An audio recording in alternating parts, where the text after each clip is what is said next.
Hemos estado hablando acerca del capítulo 21 de Levítico. Y voy a pedir por favor que abra su Biblia allí en Levítico capítulo 21. De ahí hemos estado desarrollando una enseñanza sobre cómo prepararnos como un linaje de sacerdotes para poder enfrentar estos últimos tiempos, que la Biblia dice que los últimos tiempos serán ¿qué? Peligrosos. ¿Tiempos qué? Peligrosos. Y vemos, ¿no?, toda la situación que se va produciendo en el mundo. Oiga, tremendo ese terremoto que hubo en Nepal. Ya van más de 2,000 personas muertas, ¿no? Algo impresionante lo que hubo en Chile, ese volcán, ¿sí? Tremendo. Bueno, obviamente terremotos y todo esto siempre ha habido, pero vemos que hay como un aumento y muchas cosas que de una u otra manera nos van como mostrando, ¿no? Nos van como preparando. Yo compartí en mi página de Facebook, en mi red social de Facebook, me pareció interesante el título que le dio un diario ruso. Esto es ruso, ¿no? RT, es el diario ruso, ¿no? RT, eso sacaron un titular el día de ayer que decía: en la tierra está sucediendo algo colosal, ¿sí? Y pues es una agencia rusa, parte uno de la base que esos son ateos y de todo, ¿no? Porque son rusos y la verdad es que ve uno todo esto y así lo titulaban y ponen una nube tremenda de lo del volcán. Y decía: en la tierra está sucediendo algo colosal. O sea, no es que uno se esté inventando eso, nosotros como cristianos estamos inventando, es que los mismos científicos están viendo que sí. Y todo esto que da la tierra, pues obviamente es el resultado de la manera irresponsable en que hemos administrado la tierra. No piense que cada cosa que nosotros hacemos, eso se revierte. Y cada acción tiene una reacción.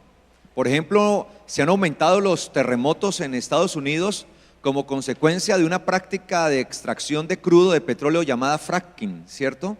Fracking, algo así, no sé cómo se pronuncia bien esa, que fracturan las capas de tierra para extraer el petróleo. Y eso es lo que van a implementar aquí en Colombia. Creo que ya el gobierno, según leía días atrás, ya dio el aval para que aquí en Colombia se empiece a hacer esto. Y se fracturan las capas tectónicas literalmente para extraer el petróleo. Y en Estados Unidos eso está haciendo bastante, se ha complicado la cosa. Muchos movimientos telúricos, muchos terremotos, se abren las avenidas de repente y todo esto, pues todo es la responsabilidad nuestra, ¿no? No somos dependientes del petróleo por el orgullo del hombre, porque desde hace rato podríamos zafarnos de eso. Hay tantas formas de poder movilizarnos en vehículos que no sean con hidrocarburos, por ejemplo, pero pues sencillamente es el resultado del egoísmo, de la avaricia del ser humano. Entonces cada cosa, la contaminación ambiental, yo siempre digo, ¿no?, se llama medio ambiente porque ya hemos malgastado la mitad y la otra mitad ya estamos por terminarla, ya la hemos destruido. Entonces por eso medio ambiente. Y todo esto hacia los últimos tiempos pues se va a magnificar, se va a multiplicar toda esta cantidad de cosas. Ahora no estoy diciendo que lo del volcán y lo que sucedió en Nepal pues haya sido por ese tipo de cosas, pero van sumando muchas cosas tremendas estas. Entonces estamos viviendo en los últimos tiempos, eso debemos entenderlo. Por eso la iglesia tiene que estar preparada, enfrentando estos últimos tiempos que según las escrituras no serán tiempos fáciles, serán tiempos peligrosos. Pero si estamos en el Señor, vamos a tener esa grande bendición. Yo les decía hace 8 días cómo todas estas matanzas, ¿no?, que se están dando de cristianos. Esta semana hubo otra matanza terrible y todos los días se están persiguiendo cristianos. Todo esto es parte de las señales inequívocas que estamos en los últimos tiempos, por lo cual tenemos que estar preparados. Entonces dice Levítico 21, versículo 10 en adelante, dice: y el sumo sacerdote entre sus hermanos, sobre cuya cabeza fue derramado el aceite de la unción y que fue dedicado, para llevar las vestiduras, no descubrirá su cabeza, ni rasgará sus vestidos, ni vendrá hacia donde haya alguna persona muerta, ni por su padre ni por su madre se contaminará. No saldrá del santuario, ni profanará el santuario de su Dios, porque ha sido separado con el aceite de la unción de su Dios, el cual está sobre él. Y firma ¿quién? Yo, Yahweh, yo soy Yahweh, dice el Señor. Entonces vemos acá, mis amados, que hemos estado hablando acerca de esto, de la funcionalidad de los sacerdotes, y hemos visto ya varias cosas acerca del versículo 10 y el versículo 11. De hecho, también hemos hablado ya algunas cosas del versículo 12. Nos queda tal vez la última parte del versículo 12, y ahí tenemos en el versículo 12 específicamente que dice: no saldrá del santuario, ni profanará el santuario de su Dios. Eso lo vimos ya y entendimos qué significaba esto. Porque ha sido ¿qué? Separado con el aceite de la unción de su Dios, el cual está sobre él. Mire, el sacerdote en la antigüedad, los sacerdotes cuando eran dedicados para Dios, eran consagrados en el sacerdocio, dice que ellos habían sido ¿qué? Separados para Dios. Una especie de consagración exclusiva para el eterno Dios. Pero me llama la atención la palabra que se utiliza allí para separado, separar. La palabra hebrea, cuando uno estudia el texto desde el punto de vista hebreo, desde el idioma en que fue escrito originalmente, la palabra que se tradujo en su Biblia, no sé si en su Biblia diga separado, o como dice en su Biblia, ha sido ¿qué? Separado, otros dicen ha sido consagrado. ¿Cómo dice su Biblia? ¿O no dice nada? ¿Consagrado dice acá? ¿Qué dice en la suya, Fernando? ¿No dice nada? Uy, esa Biblia esta sí está bien rara. No, sí dice, diga, ¿cómo dice acá? Mire cómo dice esta, ¿porque la qué? Porque la diadema de Dios, el aceite, la diadema del aceite está sobre él. Ojo, la diadema, sí dice, diadema, muy bien. Yo ya voy a decir que esa Biblia mejor. ¿Qué otra palabra dice? Acá dice diadema, consagración, corona. Esta dice corona. ¿Cómo dice esta?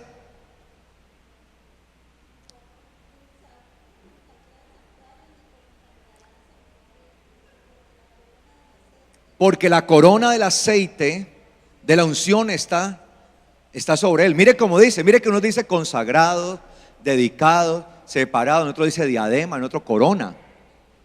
Una misma palabra, mire cómo la traducen. Es especial ver esto. Una misma palabra. Yo aquí leí una versión de las populares y por eso le leí la versión y dice separado. Pero para poder entender esa palabra separado, ¿qué significa? Ahí la palabra que fue traducida como separado es la palabra nezer en hebreo. Nezer. Tranquilo, si no entiende, aquí no estamos en una clase de hebreo, ¿sí?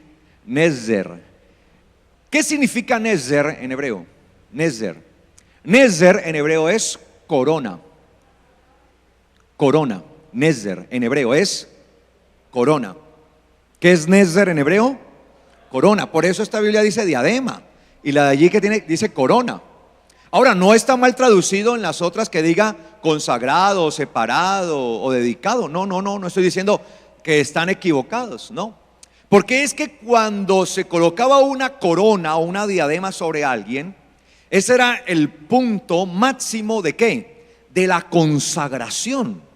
Ahora dice que ha sido consagrado o que era dedicado, pero dice allí con la corona del aceite de la unción. O sea, no cualquier diadema, no cualquier corona, ¿sí? Es una corona especial, es una corona directamente del mismo Dios. Así eran dedicados los sacerdotes. Recuerde que a los reyes también se les colocaba una diadema o una ¿qué?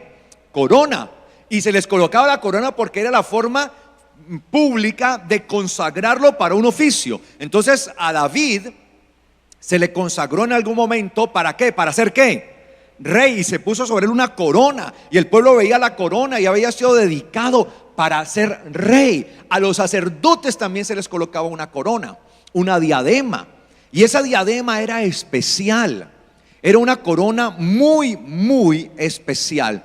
la que tenían. Y cuando eran consagrados se les colocaba esa corona, y esa corona a partir de allí quedaban ya dedicados al sacerdocio, es decir, que quedaban calificados para el sacerdocio. Y nosotros hemos sido llamados por el Señor para ser real sacerdocio, ¿o no? La Biblia dice que nosotros somos ¿qué? Real sacerdocio. También dice que somos un reino de ¿qué? De sacerdotes. Y el Señor nos está capacitando a nosotros y nos está acreditando, y Él está poniendo su corona, su diadema sobre nosotros, para que nosotros podamos ser ¿qué? Dedicados y consagrados a Yahweh como sacerdotes del Dios Altísimo.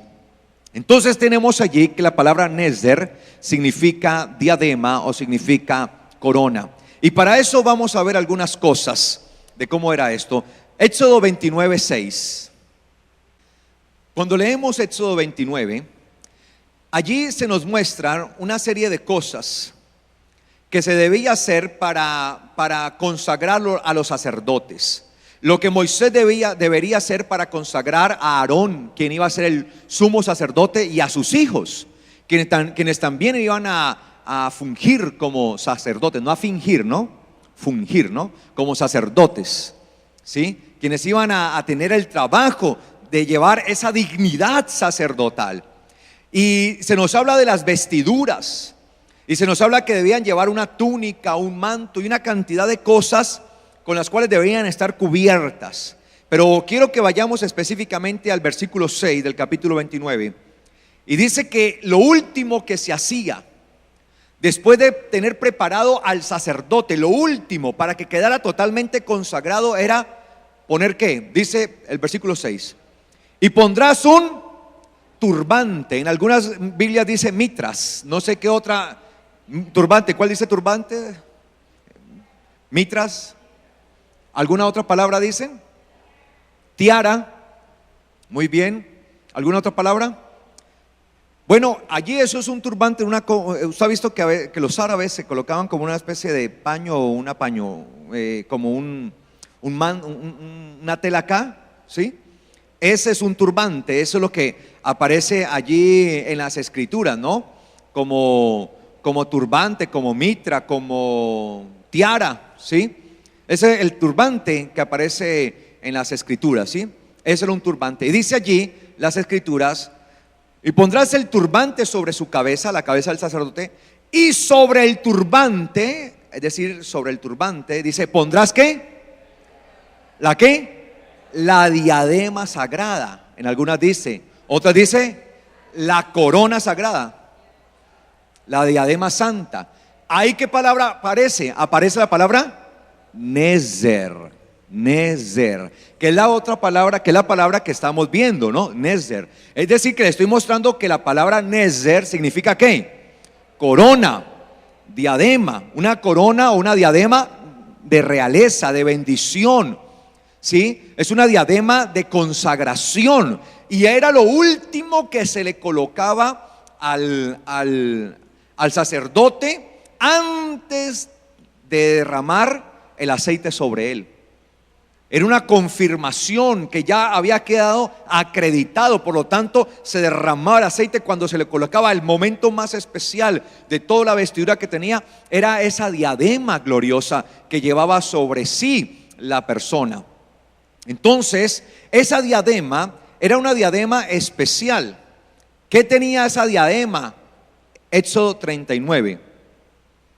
¿Qué decía esa diadema? 39, versículo 30, dice, 39:30. Hicieron asimismo, 39:30 dice, hicieron asimismo la lámina de la diadema o de la corona. ¿Y qué palabra aparece allí? Nezer, Nezer, Nezer, ¿sí? Hicieron asimismo la lámina de la corona o de la diadema sagrada de oro puro. ¿De cómo era esa corona? De oro puro, y a modo de grabado de sello, ojo, a modo de grabado de sello, inscribieron en ella, ¿qué decía? Decía Kodesh la Yahweh. Kodesh, ¿sí? Kodesh. ¿sí? Consagrado para Yahweh o consagrado a Yahweh. Esa era la inscripción que tenía. Yo no sé si algunos vieron que yo anoche puse una foto, ¿sí? De esta diadema, la publiqué en mi red social, y ahí está, y está escrito en hebreo, ¿sí? Cómo estaba allí, ¿sí? Consagrado a Yahweh. Es decir, que a partir de allí era pertenencia exclusiva ¿de quién? Del eterno Dios. No era cualquier cosa. Se le colocaba la diadema porque había llegado a ser apto para esto. Era como el rey, como David. David llegó a ser apto para ser rey. ¿Por qué? Por lo que demostró, por su compromiso. Vemos que cuando Israel estaba en guerra con los filisteos, dice la palabra que se levantó un gigante, ¿no? Un hombre muy poderoso, valiente entre el ejército de los filisteos, y empezó a desafiar al pueblo de Israel. ¿Cómo se llamó este hombre? Goliat. Y este hombre desafiaba, y dice que desafiaba a los escuadrones del Dios viviente, y nadie le salía al paso, nadie se le ponía pues al corte, como dicen por ahí. Ni siquiera Saúl, que era un hombre bastante corpulento y grande, así como yo, ¿no? ¿Sí? Saúl era un hombre muy grande, sobresalía de hombros para arriba de entre el pueblo. Es decir, que era tal vez el hombre que más alto del mismo pueblo. Y siendo el rey, ni siquiera se enfrentaba a Goliat. Y dice la palabra que un día el padre de David, Isaí, envió a David al campo de batalla para que llevara raciones, para que llevara alimento a sus hermanos que se encontraban en el ejército de Israel. Y lo llamó por acá, era un jovencito, se calcula que podía tener unos 16 años aproximadamente en ese momento David, y el padre lo manda para que vaya. Y cuando llega allá al encuentro de sus hermanos, escuchaba cómo este gigante desafiaba, vociferaba contra Israel y contra el Dios de Israel, y nadie respondía. Y nadie, porque todos estaban bajo miedo, todos estaban con un terror que los consumía. Y David empieza a ver a todos a todo el ejército de Israel, todos vestidos para la guerra. Y él venía del campo, sencillamente ahí llevaba sus bolsitas. Bueno, digo bolsitas, no sé, estas bolsas podían ser de piel o qué las llevaba. Ahí llevaba la comida. ¿Y cómo es posible? Y pregunta David, ¿y quién es este incircunciso, no? ¿Quién es este incircunciso que viene a desafiar los escuadrones del Dios viviente? Él estaba aterrado, cómo desafiaba todos los días y desafiaba, y mayor y mayor y mayor pánico. Y nadie respondía. Y sin embargo, había una oferta del rey para aquel hombre que pudiera hacer frente a ese gigante, y nadie se atrevía, ¿no? Podía tomar a su hija como esposa y sus bienes, iba a ser bañado en oro, bueno, una cantidad de cosas. Y David dice, pero ¿cómo es posible que nadie vaya? Y él va y le dice a sus hermanos, y sus hermanos lo regañan y le dicen que se vaya. ¿Cómo así? Él dice, no, pero ¿cómo es posible? Yo lo puedo enfrentar. Y tal vez todo el mundo lo veía, pero este muchachito, ¿cómo lo va a hacer? Y va y tiene una audiencia con el rey y dice, yo puedo enfrentarlo, rey. Y entonces el rey quiso prestarle su armadura y le quedó grande, le quedaba chilingueando. ¿Sí? ¿Cómo iba a ser posible esto? Y ahí estaba David, dispuesto a dar por el celo de Dios. Mira, había algo en David que era el celo por Dios. Él decía, ¿cómo es posible que este hombre desafíe a los escuadrones del Dios viviente? Porque no solamente estaba desafiando a Israel, estaba desafiando al mismo eterno Dios. ¿Y cómo puede suceder esto? Y nadie hace nada. Sintió un vivo celo por el eterno Dios, a pesar de su corta edad, a pesar de no haberse desarrollado completamente. Ya tenía un celo por las cosas de Dios. Por lo tanto, nosotros tenemos que aprender a tener ¿qué? Celo por las cosas de Dios. No podemos permitir que el nombre de Dios sea mancillado, que el nombre de Dios sea tenido en poco. No podemos permitir que el nombre de Dios sea pisoteado. Nosotros estamos llamados para levantar el nombre del Señor, para que el nombre del Señor esté en lo alto, para que el nombre del Señor brille, para que el nombre del Señor resplandezca, y nos corresponde a nosotros. Y tenemos que tener celo por su palabra, celo por las cosas de Dios. ¿Sabe que hay algo que está matando a la iglesia? La falta de celo por las cosas de Dios, por su palabra. Porque hoy estamos detrás de las cosas místicas. No estamos detrás de las cosas de Dios. En realidad no tenemos celo por las cosas de Dios. Si hay cosas raras, si hay un movimiento raro, extraño, ahí sí queremos estar y decimos que eso es Dios. Y hay un desafío a Dios, al Eterno. Estamos siendo desafiados continuamente. Y se van a tener que levantar hombres como David. Y cuando hablo de hombres, no estoy refiriendo solamente al sexo masculino, estoy refiriéndome de manera genérica. Se van a tener que levantar hombres, una generación celosa, porque hoy se está dañando la palabra del eterno Dios. Se está asaltando con la palabra de Dios. Y hay una situación que se ha desbordado y se dicen cantidad de cosas tremendas. En estos días escuchaba yo al hijo de un cantante que dice que Dios fue ateo. O sea, Dios, hubo un momento en que Dios no creyó en él mismo. O sea, Dios ateo, ¿cómo así que Dios ateo? O sea, hubo un momento en que Dios fue ateo. ¿De dónde sacan semejantes cosas? ¿Por qué no predicar la palabra en vez de estar diciendo tanta estupidez? Y yo no sé cómo pueden demostrar eso bíblicamente. Y es una cantidad de cosas y cosas que se hablan y que se dicen. Y están saliendo una cantidad de cosas, de enseñanzas raras, que lo que hacen es levantarse a desafiar al eterno Dios. Porque cuando yo me levanto con una enseñanza que no es de Él, es porque le estoy desafiando, es porque me estoy oponiendo a lo que Él ha dicho, porque su palabra es bendita, amén. Yo no tengo por qué desafiar su palabra.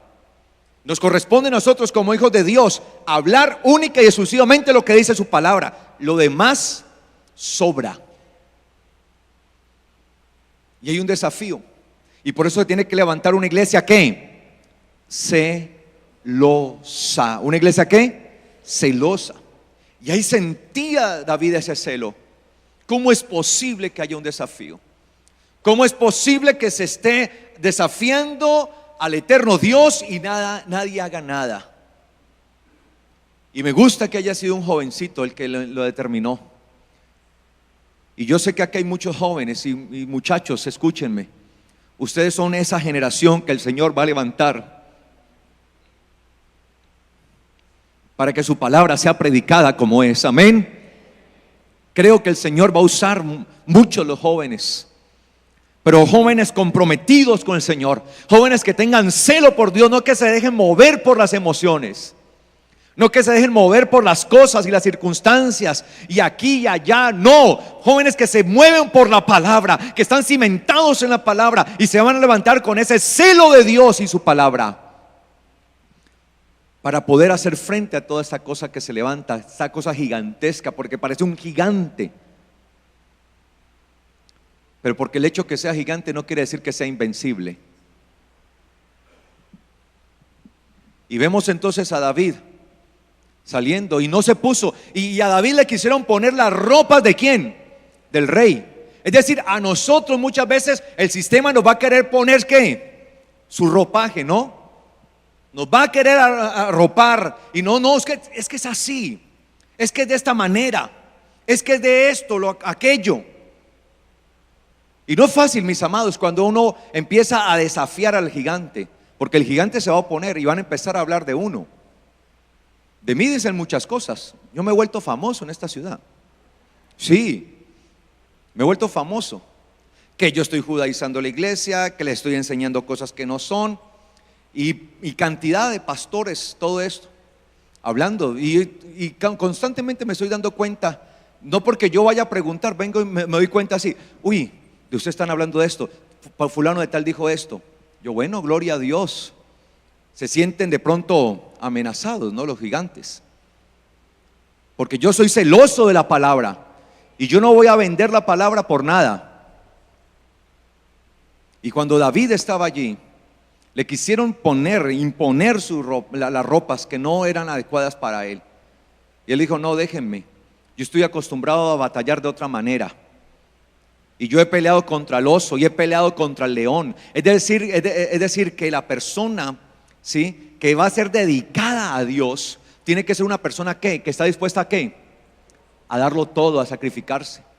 Mire lo que decía David: cuando ha venido el oso, cuando ha venido el león, cuando han venido las fieras, yo mismo me he enfrentado, las he enfrentado. Y si he enfrentado al oso y si he enfrentado al león, ¿cómo no voy a poder enfrentar a ese gigante? No era un muchacho que permanecía por ahí en ocio, haciendo nada, pereza. Era un muchacho comprometido, un muchacho que estaba dispuesto a sacrificarse, que estaba dispuesto a darlo todo. Y nosotros debemos estar dispuestos a darlo todo en el Señor, amén. ¿O no? Amén. Hay que estar dispuesto a darlo todo, entregarlo todo, por defender la palabra de Dios, por defender el reino de Dios. Hay que estar dispuesto a todo. Y ahí estaba David, dispuesto y entregado. Y decía: yo ya me he enfrentado, y me he enfrentado por mis ovejas. Mire, estaba dispuesto a morir por sus ovejas. Y las ovejas no eran ni siquiera de él, eran de su papá. Ni siquiera eran de él. Y yo estoy dispuesto. Y así fue y enfrentó a ese hombre. Y todos conocemos la historia, cómo terminó, cómo David venció al gigante. Por lo tanto, mis amados, un verdadero creyente que está consagrado al Señor es aquel que es celoso, es aquel que está dispuesto a sacrificarse, es aquel que está dispuesto a darse en el nombre del Señor. A ver, ¿dónde está la iglesia? Amén. ¿Sí o no? Deben estar dispuestos. Nunca temeroso. Pero sabe que le doy gracias al Señor, que mientras unos me critican y nunca me han escuchado tal vez predicar. Los que más me critican nunca me han escuchado predicar. Esta semana me llamaron de una parte que quieren hacer una actividad conmigo, todos los pastores de una ciudad, todas las iglesias. Dice: pastor, es que, me decía el pastor, hemos estado escuchando los pastores unas predicaciones suyas y nos han impactado, y queremos por favor que nos acompañe. Sería un privilegio para nosotros. Estamos programando entre todos los pastores hacer una actividad grande con toda la ciudad en el Coliseo, para que pueda venir usted acá a impartir esa palabra. Y si el Señor lo permite, el 29 de mayo estaré allá. Amén. Porque uno no puede darse por vencido.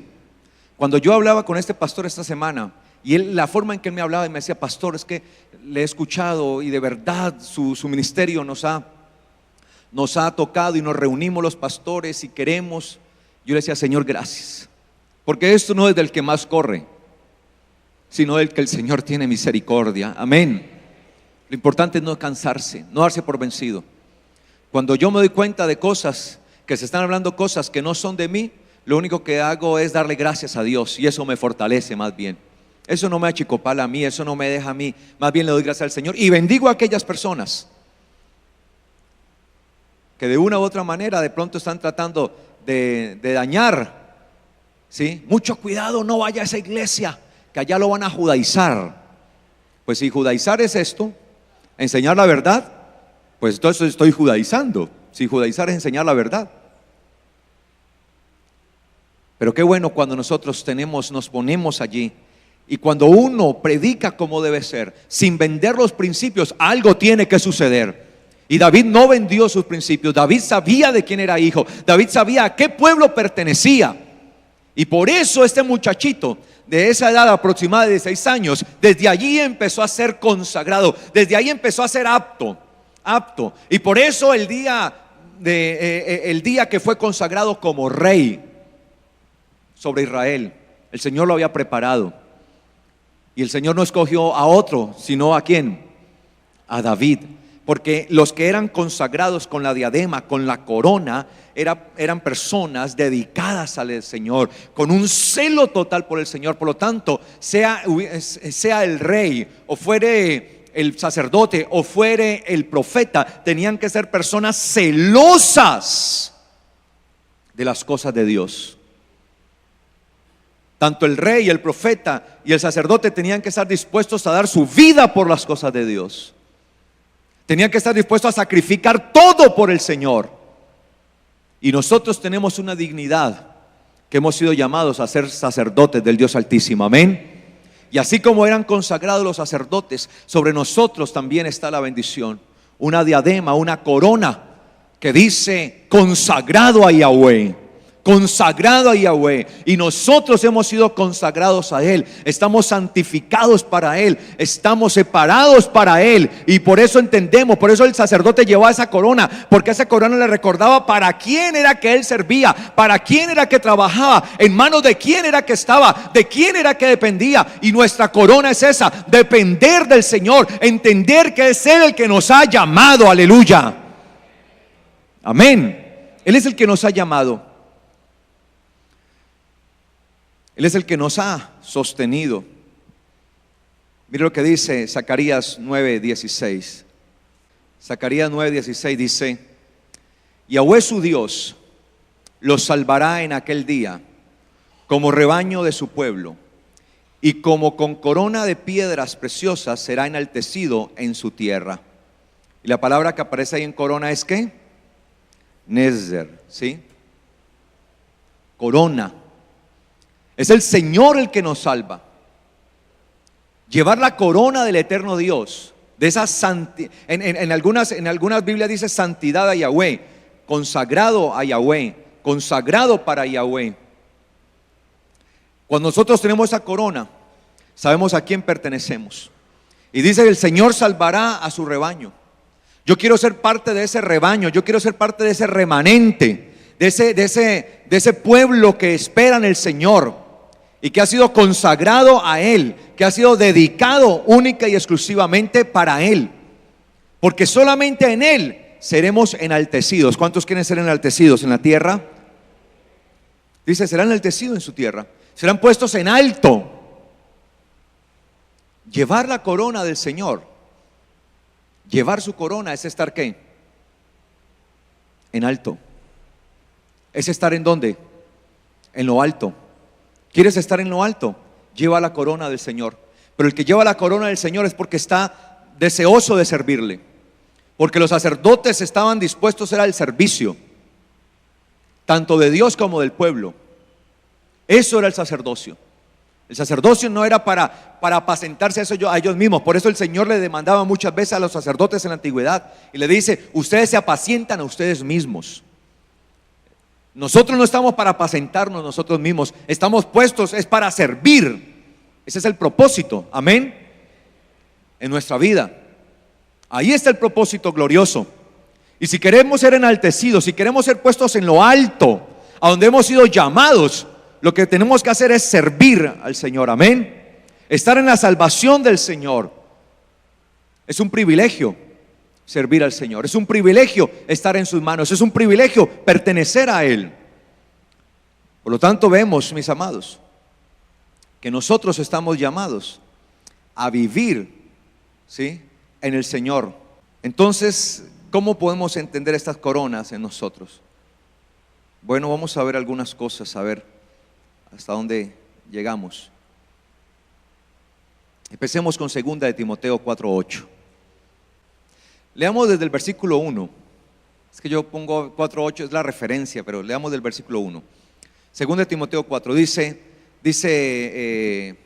Pablo, le dice a Timoteo, mire lo que le dice Pablo: te encargo solemnemente, en presencia de Dios y de Yeshua el Mesías. Mire, ¿esto es un qué?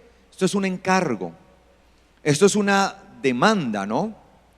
Cuando nosotros vemos incluso la palabra griega que utilizó el apóstol Pablo para escribir esto, es del testimonio ferviente o el testimonio total que una persona puede dar. Y el testimonio es llevar esa señal sobre uno.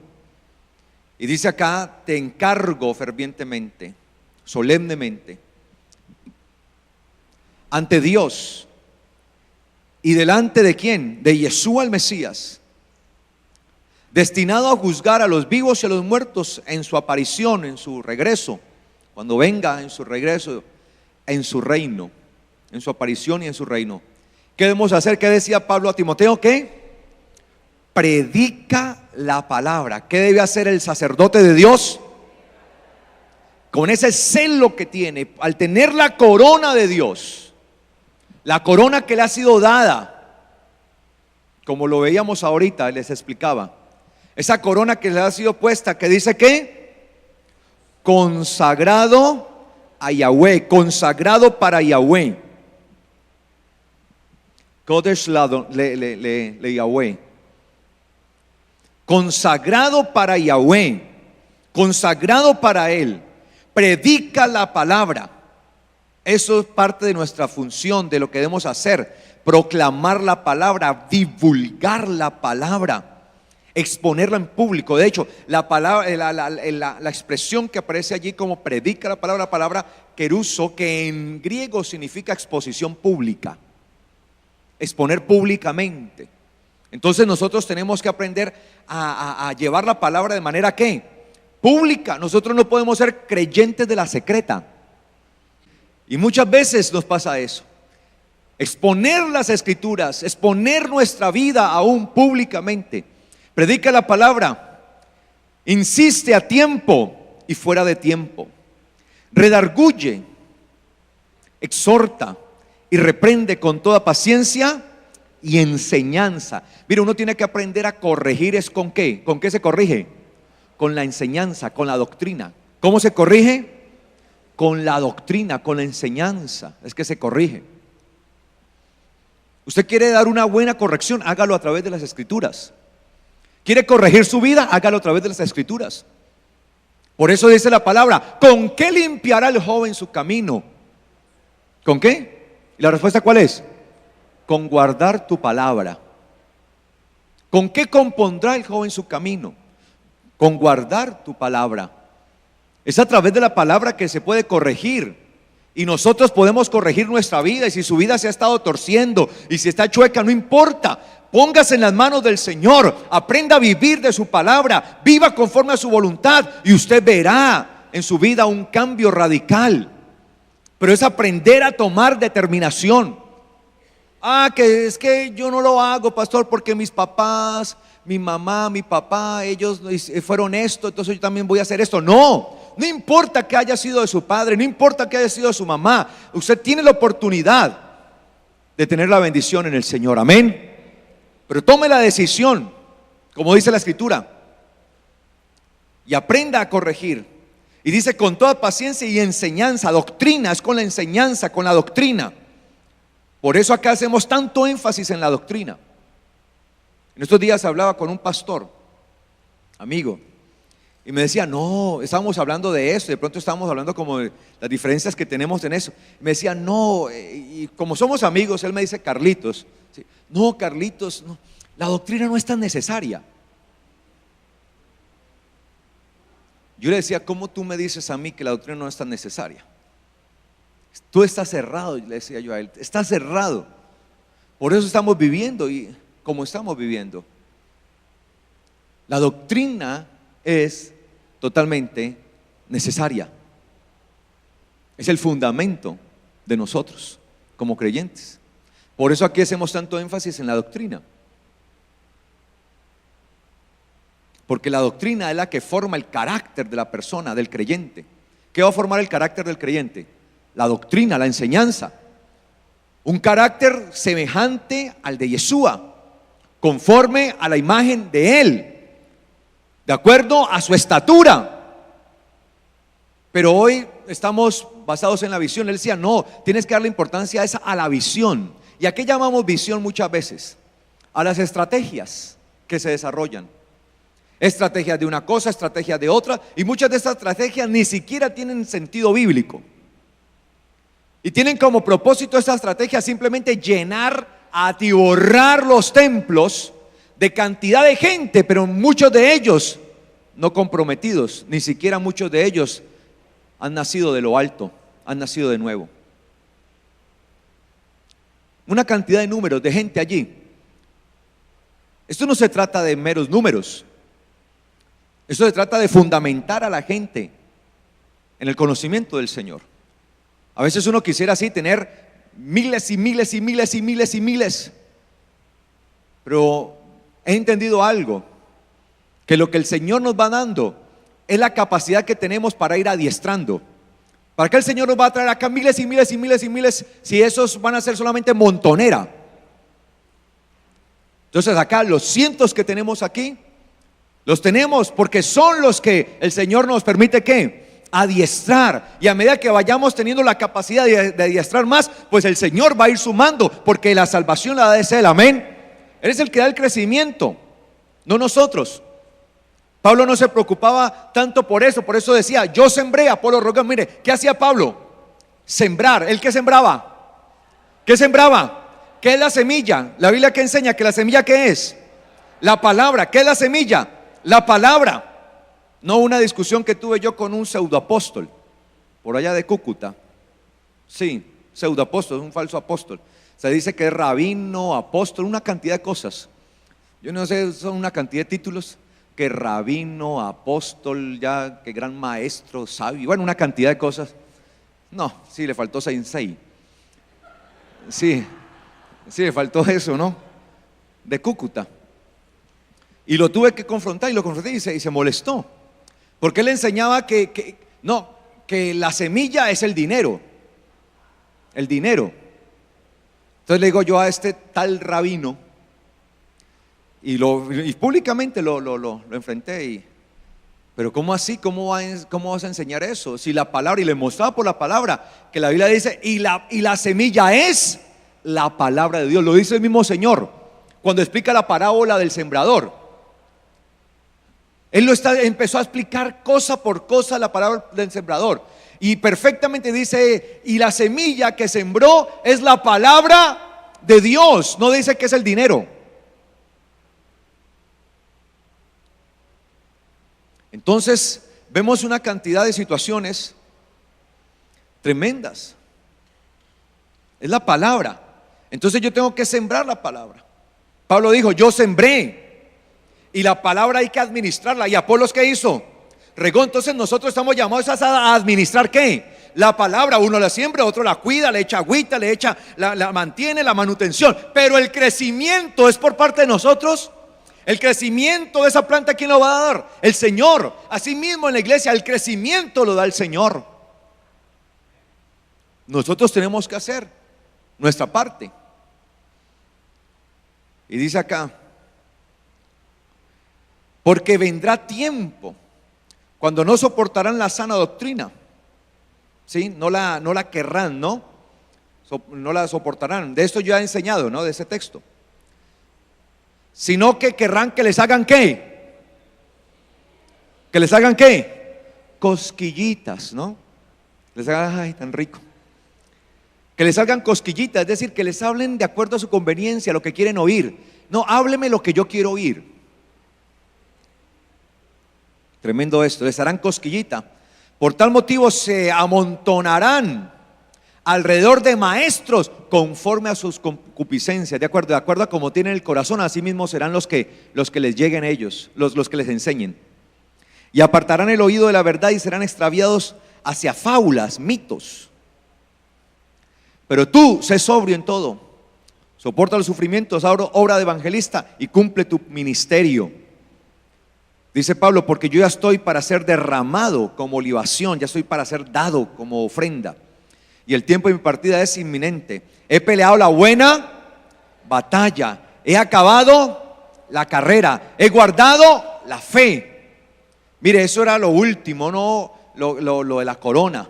Entonces Pablo sabía y entendía esto. Y él decía, he peleado la buena batalla, he acabado la carrera, he guardado la fe, he guardado la fe. Uno tiene que guardar, velar por la fe, que esa fe que está sustentada en la palabra del eterno Dios, en la doctrina santa, en la doctrina que no tiene contaminación, en la doctrina pura.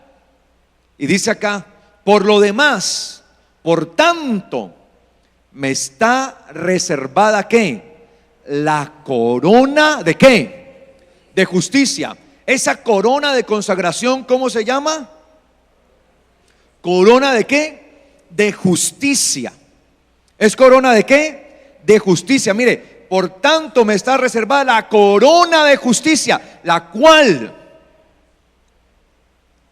me dará el Señor, El juez justo, mire, lo lleva todo a un qué. ¿Dónde funcionan los jueces? ¿En dónde? ¿En dónde funcionan los jueces? ¿En dónde? ¿En un qué? En un tribunal de justicia, en un tribunal. El juez justo en aquel día, y no solo a mí, dice, y esa corona no es mía nada más, dice él. No solo yo voy a recibir la corona esta, sino ¿quién es? ¿Quién es? Sino también ¿quién es? Todos los que han demostrado, ¿sí?, amor por su venida. Todos los que aman su venida. ¿Cuántos aman la venida del Señor? ¿Cuántos aman la venida del Señor? Hoy hay un peligro latente. Hoy se está enseñando a los cuatro vientos, no, que ya que Jesús no viene, que nos equivocamos. En esos días escuchaba, bueno, estos días no, ya no puedo exagerar, ya hace rato escuchaba a un predicador, que más que predicador él es comediante. Sí, él es comediante, más bien chistosín y payasín él. Le gusta eso, la comedia. ¿Sí? No, yo no sé por qué dicen que es pastor. Yo lo veo y yo es un payaso ahí. Pero bueno, sí, porque le gusta, es ¡hey, amiguitos! Sí, o sea, sí, ahí. Sí, pasen los payasos y todo. Y a la gente le fascina porque los hace reír toda la predicación. Y decía él, hablando en contra de un siervo de Dios, él, llamado Gille Ávila, que ya falleció. Yo no sé cuántos conocieron del pastor Gille Ávila. ¿Alguna persona conoció? Fue un pastor que el Señor usó mucho en los años 70. Ese hombre estuvo aquí en Cali y en Colombia. Y muchas de las personas que hoy son creyentes, desde entonces, aceptaron del Señor con el pastor Gille Ávila. Yo tuve la oportunidad de conocer a este hombre. Ya falleció y ya está en la presencia del Señor. Y este hombre, chistosín, remedando al pastor Gille Ávila. ¿Recuerdan al pastor Gille Ávila cuando hablaba? Cristo viene, pero bueno, yo no sé remedar al pastor Gille Ávila y tampoco lo voy a hacer. Pero el pastor Gille Ávila tenía, su mensaje era: Cristo viene pronto, arrepiéntanse.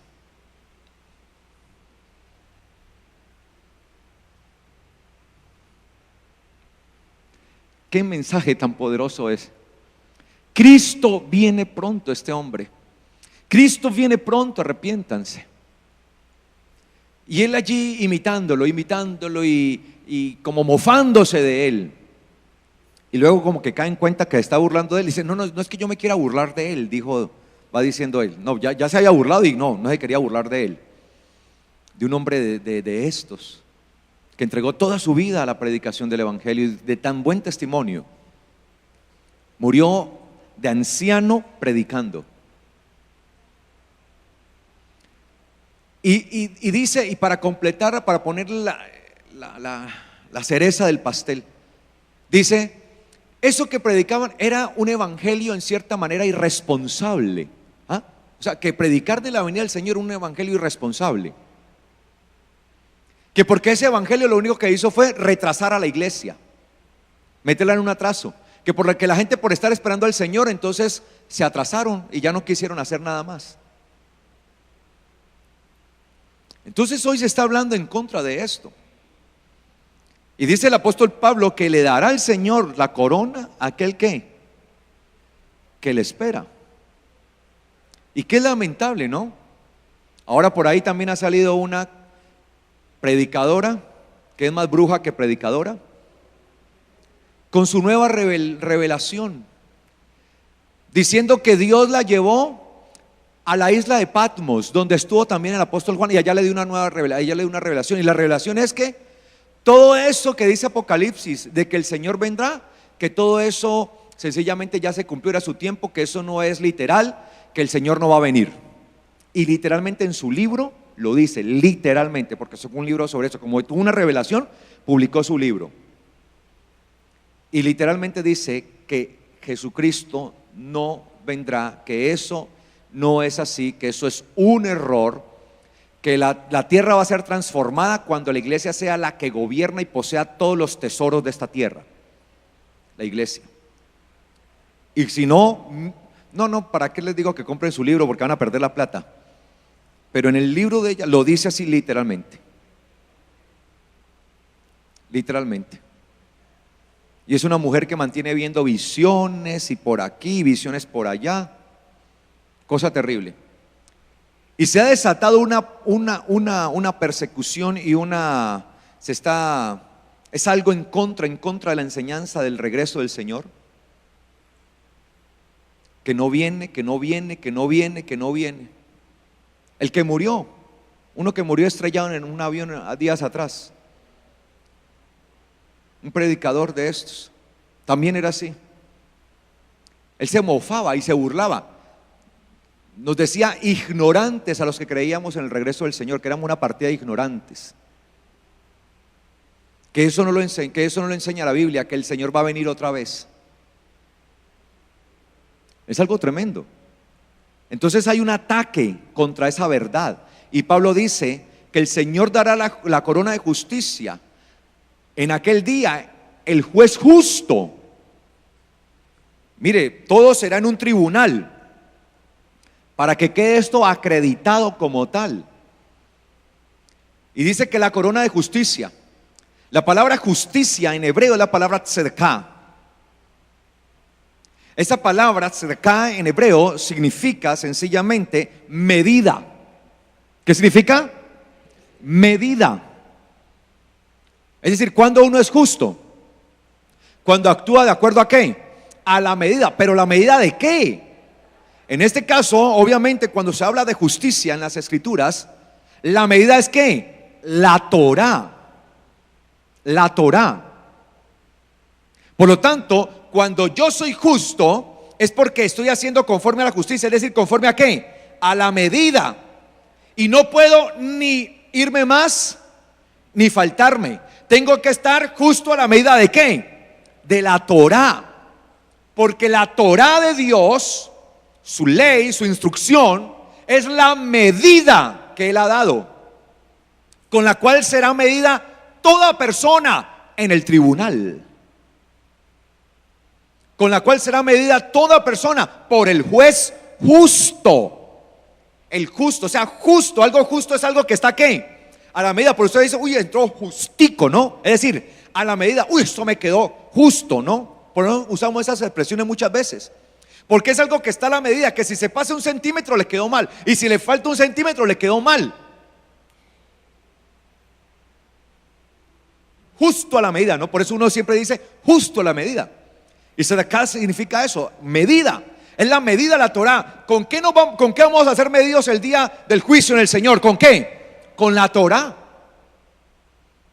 Y ahí vamos a ser medidos. Y dice que el Señor dará la corona de justicia. Ahora, ¿a quiénes recibirán la corona de justicia? Consagrado a Yahweh. ¿Quiénes? Los que tengan ¿qué? La medida justa. ¿Usted cree que el Señor le va a dar su corona de justicia a los injustos, es decir, a los que no cumplieron la medida? Y Pablo por eso decía, él sabía, él era consciente. Y Pablo decía, yo he peleado. O sea, igual que David, ¿no? Estuvo dispuesto a darlo todo. Un celo total por las cosas de Dios tenía el apóstol Pablo. Y al igual que David, cuando vio a ese gigante levantarse, Pablo era de los que sentían vivo celo por las cosas de Dios. Y a él no le importaba quién fuera. De hecho, hasta el mismo Pedro dice que él lo resistió. Al mismo apóstol Pedro le metió su exhortada. Muy bien, gracias. Eso me salvó la patria. Se la dio allí.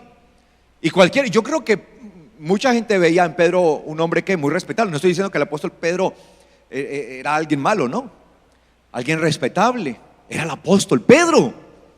Imagínese. Y viene ahora Pablo, el aparecido, ¿sí? Y dice que cuando le vi, y cuando le vi que actuaba de manera hipócrita, así lo describe, ¿no? Y cuando vi que Pedro actuaba de manera hipócrita, lo enfrenté, sí, de una vez. Yo Yo creo que no guardaba nada. Sí, no guardaba nada. Lo enfrenté. Pero mire que eso le sirvió al apóstol Pedro, porque uno ve al apóstol Pedro luego diciendo del apóstol Pablo ¿qué? Como nuestro amado hermano Pablo nos ha escrito tantas veces en sus cartas, en las cuales hay algunas cosas difíciles de entender, ¿no? ¿Ah? Imagínese. Pero es que eso es. Porque usted cree que Pablo exhortaba por exhortar, ¿o cómo lo hacía él? ¿Con qué? ¿Con qué? Con palabra en mano. Con palabra en mano. Pedro, ¿qué pasa, mijo? No, yo sé que usted fue el que recibió las llaves del reino, pero a mí no me interesa, mire. Se está desviando, está que quiebra la llave, hermano. Está que la rompe. Pablo era un hombre que sentía celos por las cosas de Dios. Y por eso en sus escritos uno ve las recomendaciones que él hacía a los ministros y a las iglesias. Y por eso él dice, y por eso Pablo lo dice con confianza: yo he peleado la buena batalla, es decir, la he dado toda. Al igual que David se metió allá en el campo de batalla contra el gigante. Y he acabado la carrera, no la dejé empezada, la acabé, llegué hasta el final. He guardado la fe. Guardar la fe en el Señor, guardar la fe en su palabra. Por eso él tenía la confianza. Y decía, por tanto me está reservada. Él sabía que ya tenía reservada la corona de justicia. Y dice que esa corona la recibirán todos los que están amando su venida. Amén. Pero la corona de justicia, aquella que el Señor nos dará. Por lo tanto, ¿cómo obtendremos nuestra corona? La corona de justicia. Esa corona de consagración a Yahweh, como pueblo de Él, como parte de Él, como parte de vivir para el Señor. ¿Cómo? Viviendo conforme a ¿qué? A su palabra, a su Torah, a la medida de ella. Ni más ni menos, a la medida. Algunos que se quedan en la medida, otros que la quieren sobrepasar. ¿Y cuándo la sobrepasan? Cuando empiezan a meterle cosas que no son, empiezan a añadirle. Es que Dios me reveló tal cosa, y empiezo yo a decir cosas que no están en la palabra, pero como son mi revelación, entonces pongo a la gente a seguir cosas humanas, como la de esta mujer que le digo, que supuestamente tuvo una revelación, y en esa revelación entonces ya Dios le mostró que estábamos equivocados, que el Señor ya no iba a venir, que nos equivocamos, que ahí en pocas palabras ella dice que el Señor les manda a decir que se equivocaron. Que Él ya no viene, que no lo sigan esperando, que se bajen de esa nube. Y lo más tremendo es la cantidad de los miles y miles y miles y miles de seguidores que tienen. Porque eso sí, se amontonarán alrededor de ellos, porque así tienen el corazón todos los que se amontonan alrededor. Pero nuestro corazón es un corazón de acuerdo a la medida de la palabra de Dios. Amén. Entonces dice la escritura que Él le dará la corona de justicia. Esa corona es la corona de justicia. Por lo tanto se hace justicia. Ahora, ¿por qué? ¿Por qué la recibiremos? Porque estamos aptos. El que lo recibía debía estar ¿qué? Apto, preparado para recibir esa corona. Y por eso Pablo decía, yo ya estoy preparado, ya la tengo reservadita, porque yo ya lo he hecho todo. Nosotros tenemos que continuar en nuestra lucha. Tenemos que seguir batallando, tenemos que seguir corriendo la carrera, tenemos que seguir guardando la fe. Nada en este mundo nos puede hacer retroceder, nada en este mundo nos puede hacer salir huyendo, corriendo. Por más grande que sea el gigante, no podemos salir huyendo, tenemos que enfrentarlo, debemos sacrificarnos, debemos sentir celo por las cosas de Dios, celo por vivir en santidad, celo por vivir para el Señor, hacer conforme a su voluntad, renunciar a los deseos de esta carne, renunciar a los deseos de este mundo, para vivir conforme a la voluntad del eterno Dios, para que se haga su voluntad en nosotros, así como se hace en el cielo. Amén. ¿Cuántos quieren que la voluntad de Dios se haga en sus vidas? Que sea hecha su voluntad en nosotros. La corona. Yo espero ese día, anhelo ese día, cuando el Señor ponga la corona de la unción santa sobre cada uno de nosotros. Esa corona de gloria, de gracia, como dice el apóstol Pablo, de justicia, en la cual nos dará ¿quién? El Señor, el juez justo. Tenemos que estar a la medida del Señor. ¿Cuántos desean estar a la medida del Señor? ¿Cuántos anhelan estar en esa medida del Señor? Vamos a colocarnos de pies, por favor.